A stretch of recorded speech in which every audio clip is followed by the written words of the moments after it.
I wonder if this ever happens to you.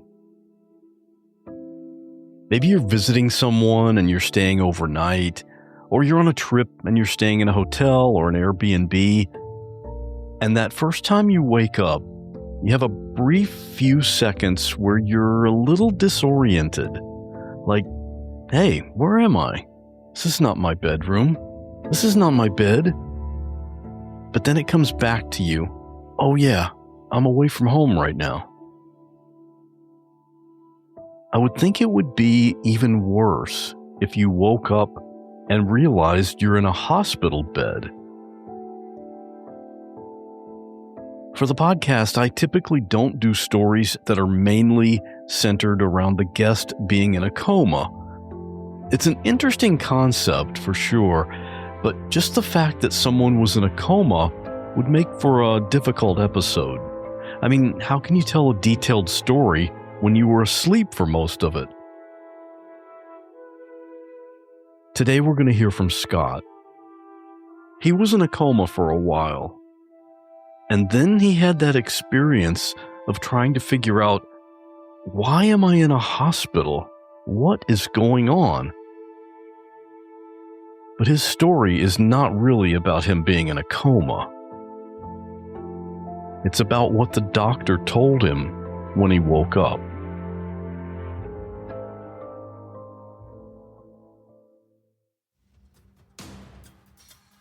Real people in unreal situations. The eerie silence when I walked in, and he's just staring at me. I was like, hello, like, are you okay? And then I had to tell him it was me. There was just blood everywhere. They're shouting, they're screaming, they're being hit by bullets, they're hitting the ground. And in that moment, I literally thought, this is how I die. Everything changed then. And I just thought to myself, this isn't happening. Every single story deserves to be heard. I'm Scott Johnson, and this is What Was That Like?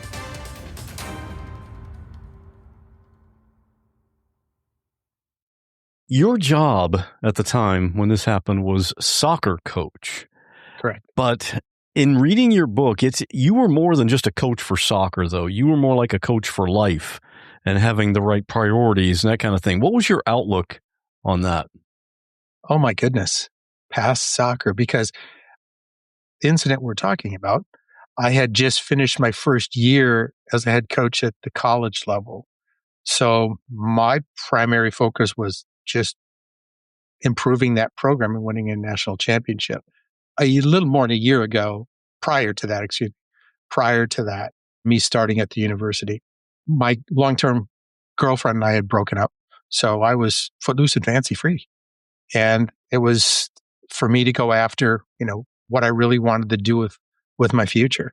And that was soccer. And okay, so at the time you were really, I would say maybe the word would be intellectual about the game and strategy, and you were really independent and you were confident. Are all those terms accurate, you would think, in describing you? I would say, yeah. What really was setting me apart and was starting to help me boost me up the ladder, so to speak, in coaching was talking to the right people about my analytical background and what my view was on the game. It was different at the time, especially. It kind of makes me think of, have you seen the movie Moneyball with Brad Pitt? Yeah, sure. It's kind of like they approached it from a very much more analytical type of idea as opposed to the traditional way of, bringing in players and training and stuff like that. So that's an interesting thing. Exactly. Yeah. Mine was a combination of at the time, we didn't have some of the video equipment that's available today that can take an entire match, break it down to certain sequences and be able to analyze it and then present it to players.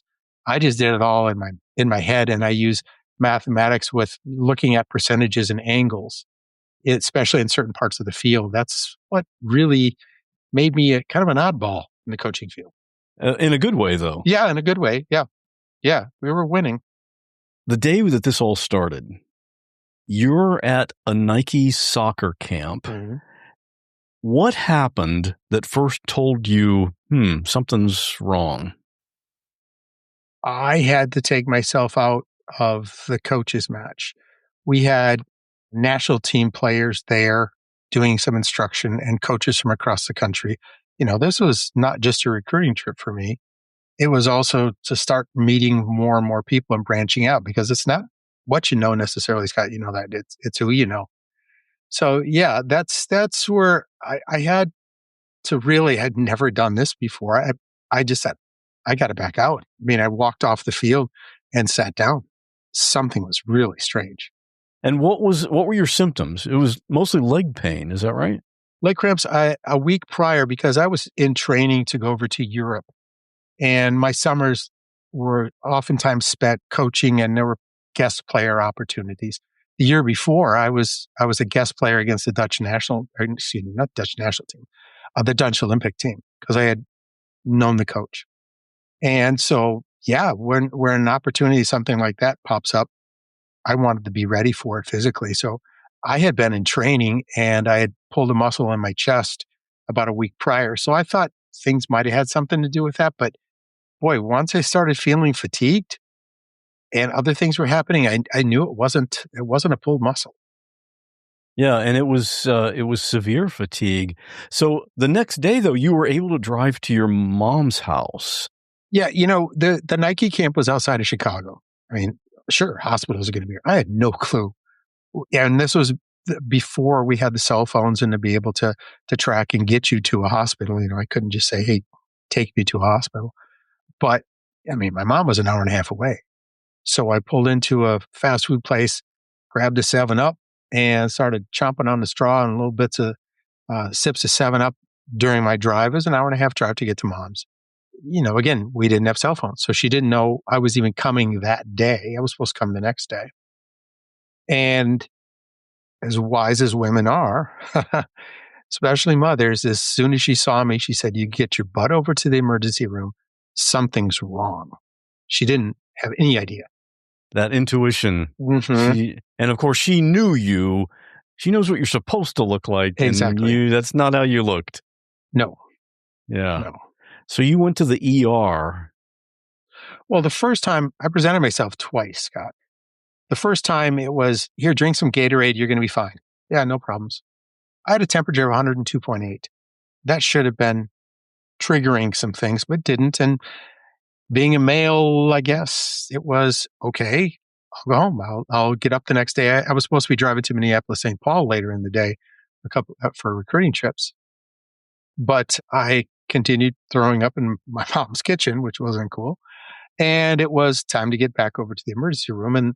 And the last thing I remember was my stepfather and I backing out of the driveway with him in the driver's seat, and my mom standing outside her kitchen door, just looking freaked out. She knew things had advanced. Something even more was going on. So then it was a time of slumber, let's just say. Extended slumber, wasn't it? Extended slumber, yes. Let's hear about when you woke up. Wow. There's a story that goes along with it, and this is how we present it in my book, of how I had wondering what was going on because I had been comatose. And I heard some women's laughing, and it seemed like it was an athletic event. So I actually really, Scott, I was thinking that it was part of my dream. And I had no clue what was going on. And I saw the back of a woman dressed in scrubs, looking at a television and talking to me and saying my name like she had said it many times before. This is this is weird. So when she turned around, she was taken aback. Hang on a minute. I'm going to go get someone to let them know that you're awake. So a couple minutes later, someone came into my room. I had no idea what was going on, who this was, but then it started making sense. Here comes a guy, a dress shirt and a tie and a white lab coat. Oh, it's a doctor. Still thinking this is part of this weird dream. And then when he put his hand on my shoulder, I could feel that it's now starting to feel like this is real. What's going on? So he started introducing himself and talking to me. Yeah, I can imagine it. You said you were comatose. Yeah. you don't really just snap right out of that and realize, where am I? Whatever. You were kind of gradually waking up. Exactly. But you knew you were in a hospital or in a hospital bed, right? I figured that. Yeah. He was a nice guy because he was gentle with the news, and he introduced himself and said right away that it was great to see me because I had a lot of people worried for quite a while, which started me thinking about quite a while. What does that mean? And then as he was talking to me, I realized I couldn't move. So that's when I think my mind started really waking up and wondering, why can't I move? I had a neck brace on. I couldn't see what was going on unless it was directly in front of me. And I was wondering if I was paralyzed. Had I been in a car accident? But then I thought back to the last time I was awake and pulling out of the driveway, and there wouldn't have been a car accident on. We're just in the city of Janesville. So it was still quite confusing until he started talking about what I had contracted and what I had gone through. Then it started really seeping in on what had happened. One of the first things that the doctor explained that I don't know how I would have even reacted to this, but he told you that machines were keeping you alive. Yeah, imagine that. How do you process that? What were your thoughts when you heard that? I was able to look out of the corner of my eye because there were a lot of machines, a lot of things going, a lot of noises. Of course, I couldn't see them, Scott, because of the neck brace, but I could catch out of the very corner of my right eye, a machine that was like an accordion going up and down. And then I connected that up and down motion with my breaths. So as that was going on, that clicked into place. It was like puzzle pieces, working on the edges first.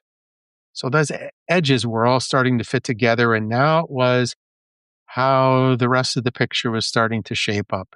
And as he told me about something called Group A strep with necrotizing fasciitis. And then when he mentioned what the media liked to call it at the time, that's when it really hit home. What did the media like to call it? The flesh-eating disease. The flesh-eating disease. I remember hearing about it. It was popular in the media at the time. It was bigger headlines. Yeah. And I've heard of it as well. Mm-hmm. Normally you think about, if that happens to someone that goes to a third world country and goes wading in shallow water that's got stuff in it that you shouldn't touch, mm-hmm. You didn't do any of that. Jim Henson died from that. Oh, I didn't realize that. Yeah. The Muppets guy. Yep. Okay. So that hit home with, wow. Yeah, it's not just third world. More and more people have been contracting it. How long had you been in a coma? Looking at all the cards on the wall, I knew that had taken a little bit of time for people to know. We were talking dozens of cards. But then the telltale sign, Scott, was sagging get well wishes balloons. They were sagging. So I extrapolated that as, oh man, I've been out for a while. Because Mylar balloons takes a while for them to get to the point where they're sagging. He hadn't told me how long it was yet, but I was starting to put these pieces together, and boy, there was a definite image coming through on that puzzle that was being put together. It seems like I'm trying to put myself in your situation, and it seems like as these little bits of data come in, human nature, it feels like you'd want to be in denial. I must be missing something here. There's no way I could have been asleep for this long. What's really going on? Mm-hmm. That's exactly that. That was probably the point of when my mind was starting to shut down, or I wouldn't say shut down, guard against any more negative words coming from this doctor's mouth. And I write that in the book. I don't hear you. I don't know what's going on. And But every once in a while I had to focus in on what he was saying. So eventually he provided more and more information, and that puzzle really came together at one point. He was telling me about the history of group A strep, and then also what necrotizing fasciitis is. Necrotizing fasciitis is the death of the body, the skin, deterioration of the body and the skin. And hearing that was, I think, a struggle between my mind wanting to know what's going on and my mind wanting to just say, I don't hear anything. And, some of it did have to be absorbed. And it was coming in loud and clear. I think he was very cautious about how he was providing me with this information, because I think he knew at one point there was going to be a trigger that might trip. Of course, he knew. Oh, yeah. But you had all these questions. Were you able to speak? No, because I had a big tube down my throat. No, there was no way for me to communicate except for blinking my eyes. And you hadn't quite worked out that system yet. No, yeah, we hadn't done that yet. What was the news that he gave you? In order to save your life, we had to amputate both of your hands and parts of your feet. I'll be honest with you, Scott. The first thing that shot through my mind was, yes, I'm done playing. There goes my playing career. Boom. And I think I hung on to that for a while as something to attach to. Because holy cow, what a load of information. How would you, not just the amputations, here I am, without parts of my body, but why did you have to do that in order for me to not die? That would have been a deeper conversation sometime down the road. But I think then he started noticing that I was trying to figure this out inside of my head and trying to put everything together. So with that bit of information, that's what really maybe sent me down the rabbit hole, to follow Alice. And yeah, that's when I started learning how to check out and not need to know what was going on. And it also started me down a bad path, Scott, and this may be more of a male thing than a female thing, but I just shut it out. I don't want to have to deal with it.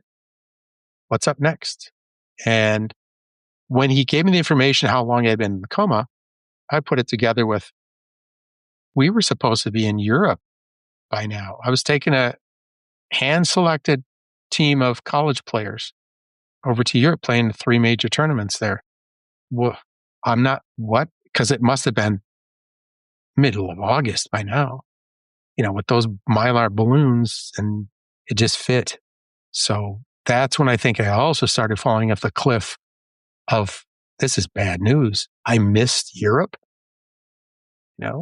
Next up, my players were supposed to be arriving anytime for preseason training. I got to get out of here. Well, that wasn't happening. Yeah, a lot. That's when my mind must have been firing on all cylinders, or else it had shut down. I don't know which one happened, Scott. It seems like information overload. Yeah.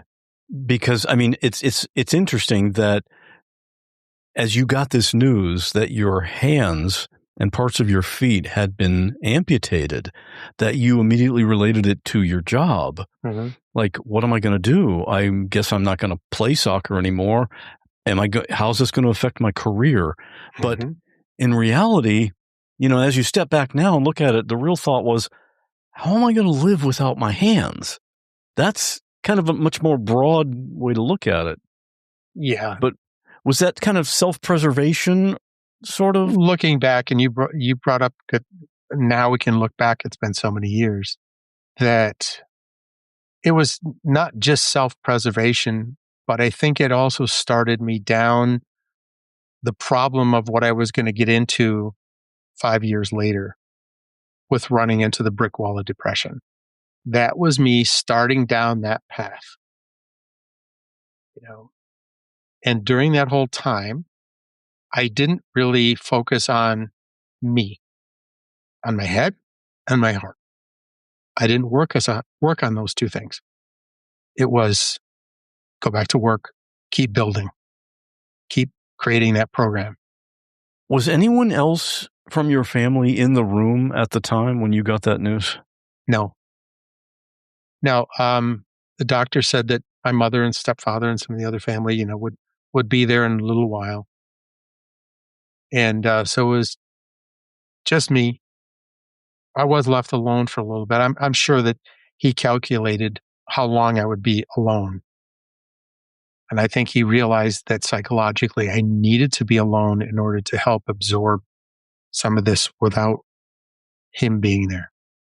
I mean, there were some tears, but then how am I going to wipe them? I've never been in that situation before. So how do I deal with it? I tried to lift my arms. I couldn't. Until he told me during the month that I was in the coma, and that's when I first knew, oh, okay, for sure the calendar was correct. I had lost 40 pounds from atrophied muscle because I was in the coma. 40 pounds of muscle. And boy, I tell you, that's why I couldn't move.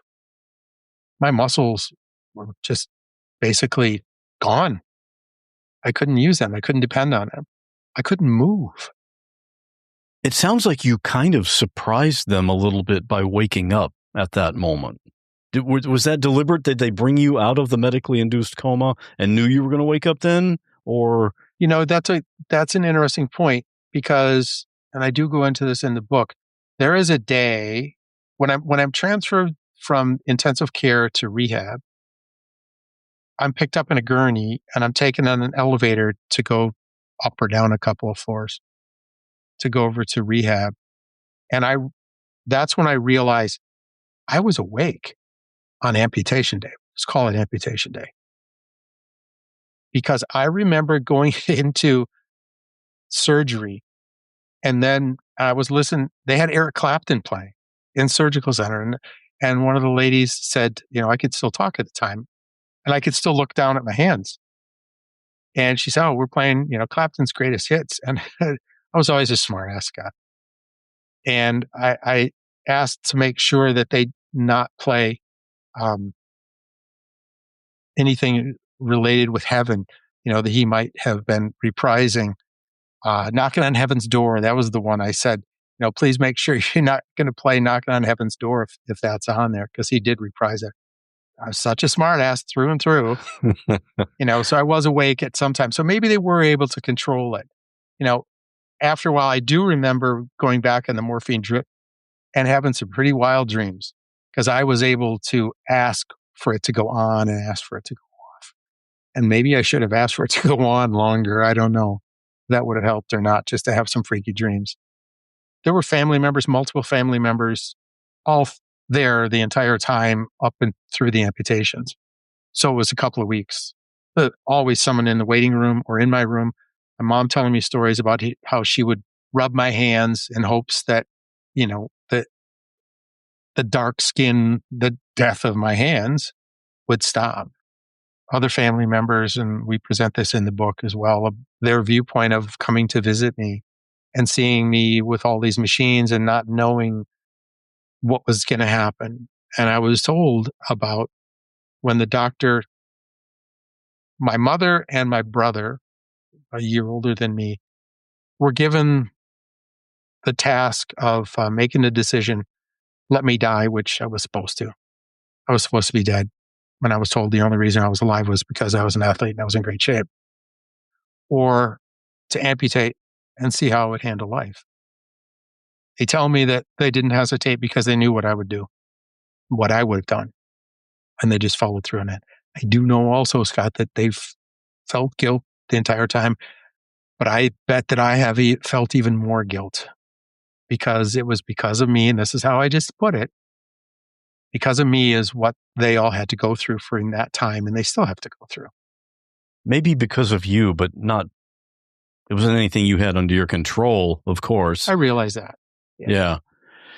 Yeah. What a decision to have to make for someone else. they had already all been in there. They knew what was going on, and you were literally the last person to find out what had happened. Good point. Yes, I was. I was the last person to find out. Yeah, because it had already been in the news. It had already been in the newspaper where I went to college and the newspaper where I had been teaching before I started coaching, and also in the newspaper at where I was coaching. Yeah, good point. I had never come across it. But yeah, that's true. Your 15 minutes of fame, and you slept right through it. I wasn't awake for it. But your mom had an interesting outlook on this, though. She kind of, she came up with what I think what you called as an ultimatum. Mm-hmm. It doesn't matter what people think of you. You're going to move forward. And she's right. I mean, she would have known me that there was the spur. There was the spur that moved me forward, because right after that, I started gaining those 40 pounds of muscle back. I started training while I was in bed and just said, give me more of the protein drinks and things on that. I actually was able to transfer over to rehab much earlier than what had been anticipated, because it was, all right, if there's nothing else for me that I can do, I'm going to go back to my training days and just build up muscle and be able to start, because I wanted to start moving forward, like my mother had said. Your athletic past seems to have given you a great advantage in this. Oh, yes. Oh, for sure. Not just physically being in shape to start with, but mentally being able to, okay, I got work to do here, right? Oh, yeah. Yep. Let's get going. Can you talk about the day you were introduced initially to your prosthetics? The initial introduction was to a pair of hooks. And that, wow. So that was at the same level of shock factor to me than when the doctor told me about the amputations. Because here it was, all of a sudden, I had been fitted, my arms had been casted, but I didn't know what was going to go on. I knew of hooks. But when the prosthetist showed up, he was all, hey, here you go. Wow, we got these. That's the second time, I'll say it, the shit hit the fan with me emotionally. And talk about shutdown. I went through trying them on and him showing me how they worked and me going through the motions on things. As soon as he left and he got the message, I didn't want him around. I took him off. And I just, wow, what now? Because I had built up strength, not 40 pounds of muscle yet, but I was able to move. I was able to get up in bed. Wasn't able to get out of bed because of what had happened with my feet, but I was able to start being in control of things physically. So here this was, shock, complete, utter shock. And it seems that the way you described the guy that brought you the hooks and showed them to you, and like he was kind of an asshole, wasn't he? Like he didn't really have compassion or empathy, like you would think someone would have. He said, do you have a t-shirt available? I say, over there in the closet. And he went in and grabbed my Nike shirt that I was wearing when I got sick. He didn't know about that. He just held it out and expected me to grab it. And then he realized what had happened. He felt terrible, I could tell. And it reminded me, of course, hey, dumbass, I can't grab it. Here I am. Maybe I felt sorry for myself a little bit, but that was true. Yeah. So then he was nice and he came down and laid it in front of me, and I was able to dress myself of some piece of clothing for the first time since before the amputations. So it actually felt like I accomplished something. Yeah. It took a visit by a special person in rehab to help bring me out of it. Yeah. That was a really tough time. What was it about the hooks? You said that was as big a news break as when the doctor first told you what had happened. Is it just the visibility of Someone, Mhm. everyone's seeing, Mhm. wow, that guy has 2 hooks instead of hands. Exactly. And that guy was me. That guy was me. I wasn't looking at it in a mirror. I'm looking at it from my perspective. This is me now. There's certainly a stigma attached to it, Oh, for sure. And Yeah. yeah, and it's of course magnified when you can see that's what's on the end of your arms now. Exactly. So I know you were concerned about being able to write and being able to tie your shoes Mhm. but your real big concerns were about being able to get back to coaching. Exactly. That was going to be what would save me, I thought. Or really, to be totally honest, Scott, my work would allow me to not think about my life, my new life. It was your escape. Mm-hmm. Exactly. And that's all I did. I tell you, for the next 4 years, we had a nationally ranked program. We continued with the nationally ranked program because that was my focus. That was, damn it, this is what we're going to do, folks.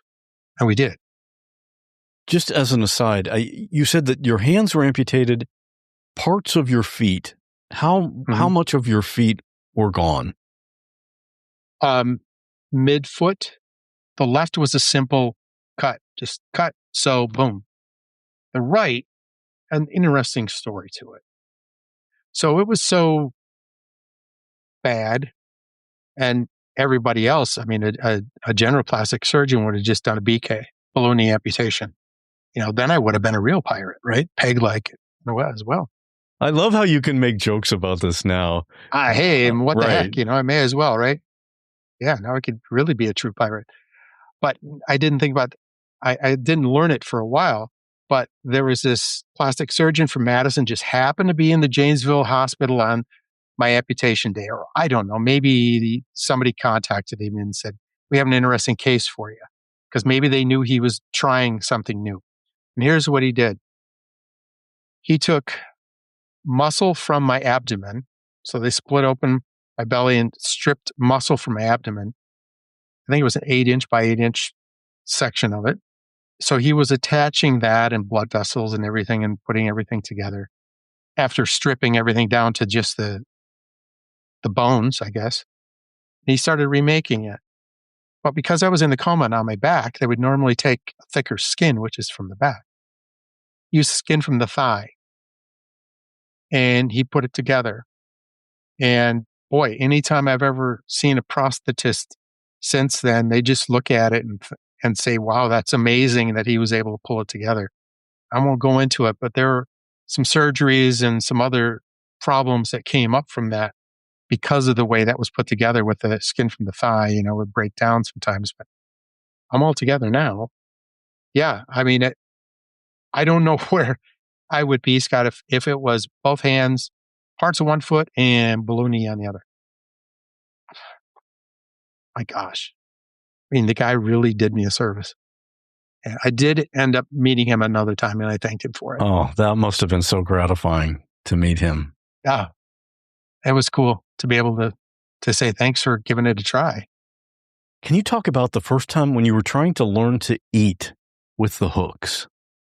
Just so happened that my mom came in the room for our most evenings, weeknights. She'd come over and we'd watch game show. And they like 15 minutes before she came through the door, they brought me spaghetti. So I was, oh, okay, I can do this.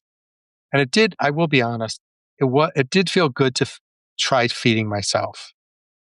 But in the early stages of using hooks, problems will happen and forks will flop and fly. So needless to say, we got into situations where I tried it and the hook would open and the spaghetti would fall in my lap and my mom would come over. It's like, I got to the point where I yelled at her, let me be, because I was starting to understand. I was starting to be mad at my situation for the first time. So maybe that was good. But I also saw, and as my mom wept, she said, why couldn't it have happened to me? And right then was another pivot point with, what are you talking about? No way. No, this couldn't happen to anybody else. It had to happen to me. Anyone else in my family, none of them were athletes, at their ages at the time, they would have died. I was the one that had to, I was the one that was able to survive. So it had to happen to me. It had to happen to anyone in the family. It was me. So it was the right thing. So there's the guilt thing I was mentioning. Yeah, but of course, any parent is going to want to trade that pain with their child, yes. Of course. Of course.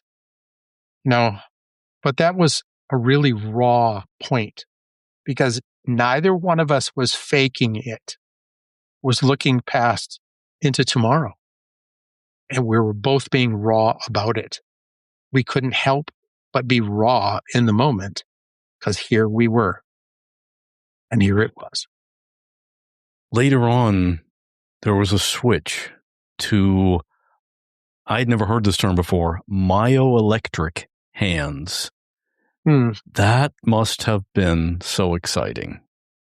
I first heard about the myos when the doctor in rehab was observing and removing the bandages. He talked to me about, boy, they left enough here for you to wear myos. Like, what are you talking about? So he told me about myoelectric hands, and he told me it's really a simple thing, Scott. We all have electricity that runs through us. That's how our muscles contract and open. And when I had that concept in mind, that these have electrodes that will read those muscles firing, then I have an understanding. So when we went through the fitting and the testing, I thought was really funny on how, I was first hooked up to meters. All right, so fire this muscle. And I couldn't fire that muscle. There'd be something else in that. The meter would shoot to the right, or shoot to the left to come down. It was interesting times in trying that. Getting the myos totally changed things. I don't know if it was because they have fingers and a thumb. They're simple. They just open and close. But for me, it must have been something mental in that I didn't have the hooks, but I had something that, to me, it seemed like a hand or two hands. Yeah, and that's what they look like. Because they're all, they're flesh colored, and I mean, if anybody looks closely, they can see those. Okay, those aren't actual human hands, but they certainly replicate a lot of the function. Yeah, they did, and I think it helped carry me through a time of preparation in order to finally come to an understanding about my situation. What about are there such thing as myoelectric feet as well? Did you get that, or what do they do for that? No, we went through so many different types of braces with that. The foot would pivot, and that's when the hole would open up, and then they'd have to have surgery, and I'd walk around on my knees, and then we tried something else, and then the foot would pivot or get hot. So opened up like this. I had to have 2 surgeries to close this, and both times I had to get around my apartment on my knees for a month at a time. So there weren't that. We finally did come up with something I'm wearing now that are AFOs. Foot's been closed for 7-8 years. Doesn't open anymore. They work great. I am able to get around on my own. I'm basically really close to 100% independent now. That's amazing. And when you were discharged, you said you felt like you were living in a fog. What was that about? Yeah, I'd call it the fog, and it would roll in when I woke up and started putting on the myos in the morning. When it was, oh crap, now I have to do this again. In the beginning, it would take me 3 hours to get dressed. I mean, now it's a lot of work and a lot of focus on how to do things. And I think that was how the mind, I don't know if it was protecting me or it was just happening chemically or what, but I was in a fog constantly when I was awake, constantly. And it would affect my hearing a bit and definitely would affect how I would absorb information. And I know it affected how I coached as well. I mean, so I tag the the fog as part of what led me to that brick wall of depression. I think it was part of the depression coming on, and I think that was part of my depression. Eventually, you decided to pursue legal action for medical malpractice. What prompted that? A few months after I was discharged, I was in a hospital for a total of 5 months. A few months afterwards, I called the doctor, I would say, that saved my life. The doctor was head of the intensive care unit. And I asked him, what happened? How did I get sick?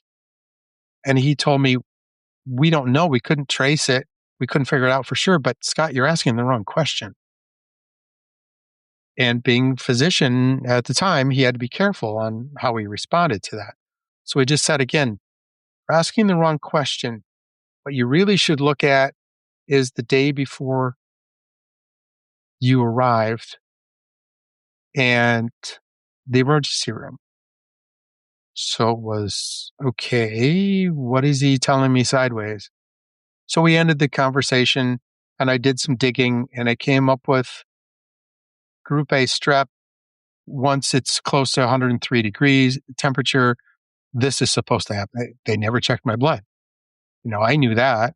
So I contacted an attorney in Eau Claire and, they were happy to pick it up at no cost. There was a partnership. There would have been a percentage involved with it. So it was, it felt really good about, I'm going to do something about this. What happened to me and what happened to my family? Because there was an injustice that was done because of what the attorney dug up. It took 3 years to finally get to trial.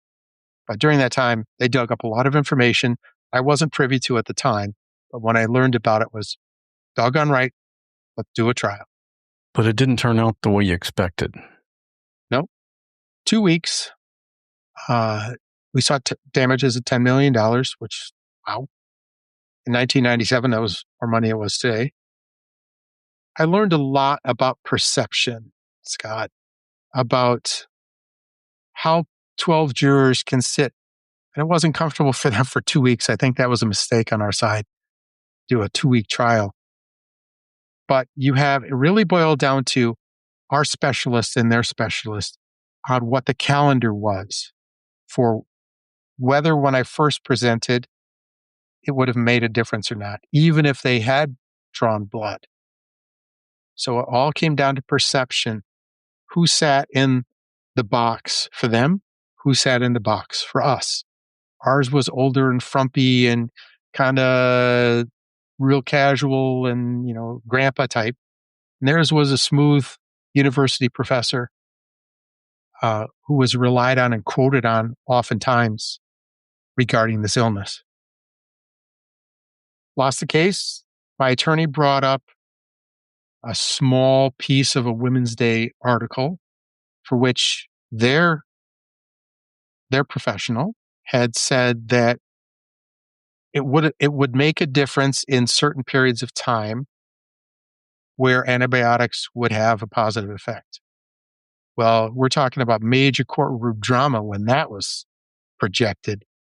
Their attorneys, 3 of them, all jumped up, Your Honor, and all this going on. That's hearsay, and pounding on the table.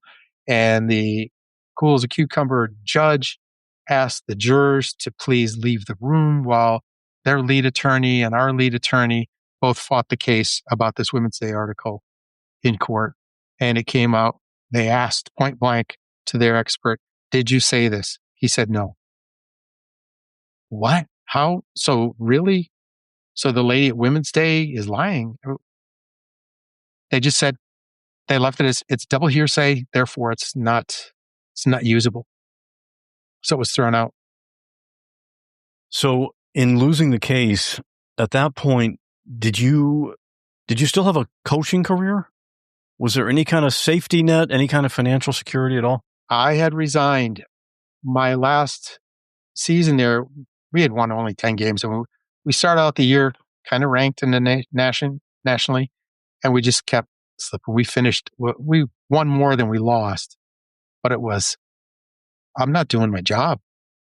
There was something said by a couple of my players in the school newspaper that they just want to have fun and it's too much about winning.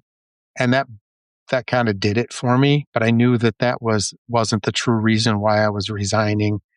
The true reason was I was burnt out. I had really just run so hard into that wall of depression. I talked to the athletic director. I said, this one of my assistants, he can take this. I need to step away. I'm done. And she understood. And so I had resigned a couple months before the trial. So here it was, nothing. I had been out east for a couple of job interviews. Did come across one really bad incident of discrimination where an athletic director, after the interview, I was walking down the hall. I stopped at the water fountain and I heard him say out of his office to his secretaries across the hall from him, "Why did you have me visit someone or interview someone with no hands?" And that struck me as both it angered me. I knew that I was going to keep running into this. And it also shot a cold shiver down my spine of, damn, I mean, I am truly disabled.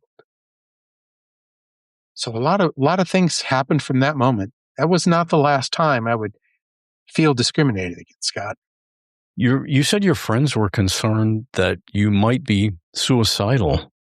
Yeah, during the trial, my attorney, it was one of the last days of the trial, told me what was going to happen, and he asked me not to come in. He didn't think it was wise for me to be in the trial because of this. And I knew darn well suicide was going to come up. And, what's this guy's mental capability? I knew that. But I also knew, no. At no time I had thought about committing suicide. I almost bled out in the hospital once, and I thought, man, if I'm going to go, okay. That was as close as I came to it. It was just, I'm done with this. If I'm going to bleed out, so be it. I was as close as I came. Eventually, you got back into coaching, but this time with youth soccer. Why the change? Well, there's a little situation in there where I left. I did have an opportunity. I was at Gonzaga for a little bit, and I ended up just leaving soccer altogether to become the father of what became 5 adopted kids. So 20 years, I was away from soccer unless one of them needed a rec coach, just to help out. And finally, I got the spark again when the youngest one was securely in high school. So I went back, and we were in Bellingham, Washington at the time. And here's another point of discrimination. I showed up to this club. I'll say I have a pretty damn good resume. And I find out that I wasn't given, this was a large club with people paying thousands of dollars for their child to be able to end up playing in college or professionally. This was a big club.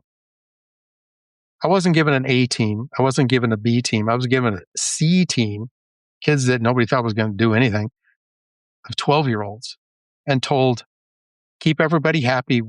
This is one of those teams we need to have to bring money into the club. I can imagine that's going to set a fire going in you, right? You got me. If you were trying to do that, I applaud you, but he wasn't. It was, you got all these kids that nobody gives a rip about. They don't mean nothing because the other 2 coaches passed them up. These were kids that passed. But I attended those tryouts, Scott, and I saw these kids. They were smaller than the other ones. I'll grant that.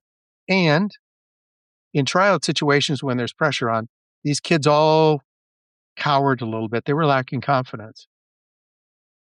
So when I got off my pissed offedness and we finally met, I realized, you know what? They gave me something and they don't know it. So they messed up. I'll take it. All they wanted was a babysitter, it sounds like. You know what? That's exactly what they wanted. Yep. They'll take the checks. But but I didn't. It's kind of like I'm not babysitting. This is a kind of a bad news bears situation, right? The ragtag team comes from behind, and yep. Though I did not bring a beer to my first training session. And I know you said this in your book. You openly tell players about your prosthetics rather than kind of pretending they aren't there. It seems like that's the right way to go. Yeah, I'd finally gotten to that. That's gotten me to the point now when we're doing the marketing for this book too, Scott, is I know I have a responsibility now I think being with those kids, raising my 5 children was one thing I could get away from the reminders of things. But with those kids, it was finally, the hell with this. I'm going to be so totally open. And I think that's actually prepared me for what's coming now as we do the book marketing. So yeah, and it felt great. Not just good, it felt great to kind of see myself as a bit of an advocate, but also I'm here to help these kids see much more than just soccer. Yeah, in the book, you tell about leading the team of, I think, what the so-called soccer rats to a championship. And of course, people can get the book and read the details about that. But what's really cool about that is that it mirrors your own journey, right? Good catch. Very good catch, Scott. You read the space, trust your intuition, and think independently. Exactly. Yeah. Exactly. And you win. Tell us about the book. Well, the title actually was originally too long when I thought about it. When I started coaching as a college freshman, I would always tell my players, turn off your brain and play from your heart. Too long. So just play from your heart, which is catchy. And it does. And you brought up a great point. It covers the entire book from start to finish and everything. I had to learn how to play from my heart as well. So I think what we're trying to do with it, and I'm learning as I go through this process. I think you're podcast number 10 of 45 we have or something. And I'm learning about, doggone it, I do have a responsibility and what we're trying to get across. So I do now see it as a potential learning tool for people. Here's the tagline I came up with that I think is very important for today. This is a positive story during negative times. We all come across so much negativity. Doggone it, here, read this. I think it's going to make people laugh, make people cry. We've got music in it. I want people to, when a song comes up in the book, to open another tab because they're probably doing it on their electronic device. Go listen to that song. Go to Spotify and listen to the song. I always played music at training, by the way. So I bring that up during the training sessions with those soccer rat kids. So yeah, again, as we go, more and more I get into the media aspect of this, the outreach, the more I'm learning about there's something here that people want to know about and they want the honesty. They appreciate the honesty. It's exactly what we're giving them. Right. Exactly. Yeah. Because, you see someone in public that has some kind of an obvious disability, like, they see your fake hands and yeah, there's always that curiosity, but it would be really rude for me to go up and ask someone, hey, what happened? It would. So I'll look at it as, I think it's a responsibility of openly disabled. We need to just educate, not feel bad about ourselves or how people look at us, which is how I went through my depression, but to help educate the non-visually disabled. People don't know. A lot of times people approach me. I had no idea that your hands were fake. Okay, I get it. But we need to educate. In the beginning, you were someone who was sort of obsessed with being able to control things. Mm-hmm. What does the word control mean to you now? Well, what really opened up with me with those soccer rats was giving them control. And I moved back to Wisconsin because of some things. I wasn't invited to come back the next year. Imagine that. I came back to Wisconsin and started working with a group of 14-year-olds. Our third season together, we won another state championship, following the same thing. I present it to them. I give concepts, put players in situations where they're able to learn from concepts and through play. They come together as a team. They gain confidence. I found my method of doing this really works. I think it's an improvement over the way I coached before the illness. I learned something, and now I've learned how to apply it. I would kind of like to, if I had an opportunity to go back and coach at the college level, I'd be interested to see how that would work there. I think it would work, though. You think that might be a possibility at some point? Well, we'll see. I'm not coaching right now because I'm so doggone busy with the book, which is fine. But we'll see where this carries me. And if a challenge comes up, definitely go after it. Mm-hmm. Well, any college listening to this right now? Give me a call. Yeah, give me a buzz. We'll have your contact information, and of course, we'll have a link to the book and everything in the episode notes. Thanks for sharing your story. I appreciate it, Scott. I really enjoyed the way you interview. Casual, laid back, and I hope that people appreciate the show. There's a lot more to this story than what we talked about. One thing you may have heard him mention is that Scott adopted a bunch of children. You can get all those details in his book, and a purchase link as well as pictures of Scott are in the episode notes at whatwasthatlike.com/243. You know, I frequently mention how much fun we have in the What Was That Like Facebook group, and we really do. So many great discussions there. The question this past Tuesday was, what makes zero sense to you? So if you have something that comes to mind, come on over and join the conversation. Something I thought of that doesn't seem to make sense, we all know how important seatbelts are and how often they can save someone's life in a car crash. So why aren't there seatbelts on school buses?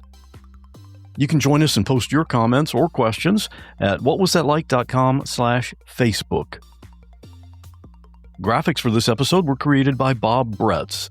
Full episode transcription was created by James Lai. And now it's listener story time. I love this segment because it means we get to hear another story. Listener stories can be sent in by anyone, including you.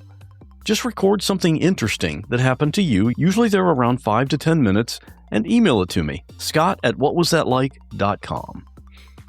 This listener talks about a confusing incident at home. Stay safe, and I'll see you next time. My oldest sister had a boyfriend named Dave. Dave was awesome and cool. He taught me how to play my first song on the guitar when I was 9 years old. He was good friends with my brothers, and my mom loved him. Dave was a fixture in our life long after him and my sister broke up.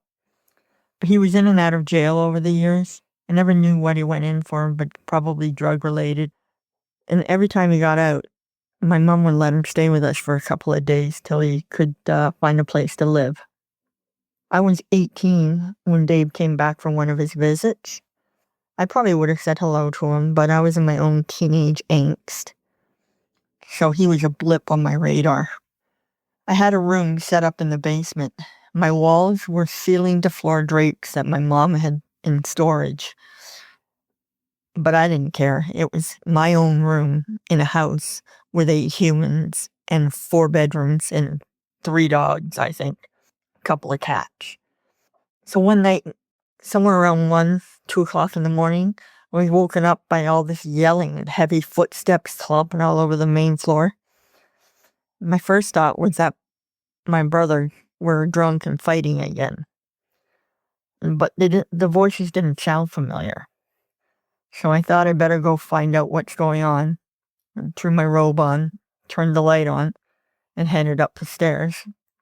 I hadn't even gotten my foot on the first step, and the door flies open, and there's this police officer aiming a gun at me. I was like stunned and shocked, and he starts yelling at me like, "Where is he? Where is he?" And I was like, "Where's who?" And he goes, "Who's down there with you?" And I said, "My dog." Get up here, get up here." He gets me up there and he pushes me out of the door there, and there's another cop standing right there, aiming his gun at me. So when they realized I wasn't a threat, they told me to go wait in the living room. And my mom and my younger brothers and sisters were already there, and they were looking just about as shell-shocked as I was. There were cops coming down from the second floor. Others were going back up. A couple of cops had one of my brothers in the kitchen, and I could hear them yelling at him. My mom told me that my oldest brother and Dave had been taken out and were in the police cars. My brother had warrants out on him for running away from the police at an earlier incident a few weeks before, and they were all proud that they'd caught him. I asked my mom what the hell was happening, And she didn't have a clue. She said everybody was in bed, sleeping, and there was a pounding on the door, and she barely made it down to open it, and they burst in. I looked out the window, and I saw at least 5 or 6 police cars with their flashing lights going. There had to be at least 10 to 15 officers in the house. Some were downstairs in my bedroom. A couple were in the kitchen, grilling my brother. Nobody would stop long enough to explain why they were there. And then we hear this shout from upstairs. Got it! Got the gun! And then 3 or 4 officers come down with this small starter pistol that my dad had given my mom once for safety. She kept it under her mattress. I didn't even have a clue that she had it. So a few minutes later, they all start filing out. And my mom catches the attention of one of the officers and says, "Sir, we've been sitting here and not knowing what's happened. Can you please tell us what's going on?" And the cop said, "Ma'am, we got a call from this address from somebody who said that he had a gun and was holding the family hostage and he was going to kill everyone." And she was stunned. And she said, "Oh my God, who would have called you? We were all asleep." The officer explained that when they burst in, they found some guy passed out in the armchair with the receiver still in his hand. Dave.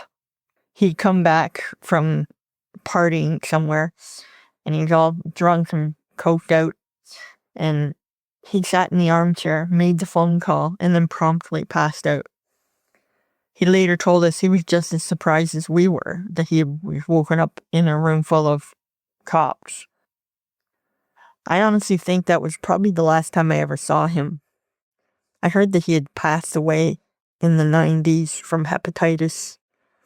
He was like 36 years old at the time. When I went back down to my room to go back to bed, one of the curtains had been ripped off the ceiling. My dresser drawers were hanging open. My underwear drawer had been rifled through. One of my bras was hanging by a strap on the dresser handle. My dog was traumatized, but he wasn't hurt. Looking back now, I wonder what the police thought they were doing.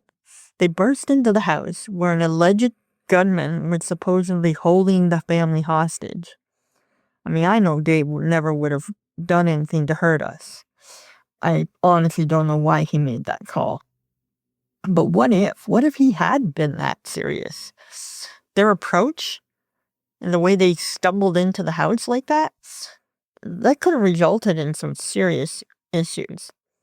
And one of the thoughts that's haunted me to this day is that in that room, with curtains as walls, I had to turn on the light by pulling a switch, like a chain.